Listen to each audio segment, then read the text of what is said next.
improvement. Can I just ask anyone here who loves watching anime? Are there? Oh wow, there's a lot. Okay, anime?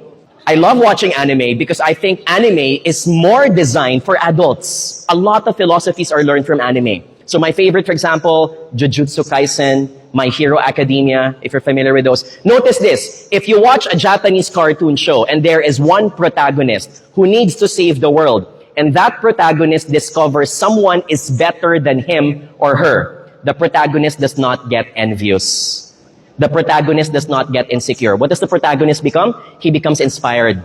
And he says, wow, that's possible. I didn't know I can also become like this. So rather than being intimidated and envious, the bigger and taller benchmark becomes the new benchmark. So this person becomes an even better person. This is what I mean that your ceiling could just be someone else's floor. And I need to remind this because most of the time, the bigger the organization is, the more we become inward looking, not looking at what's happening with the outside forces of business, with technology.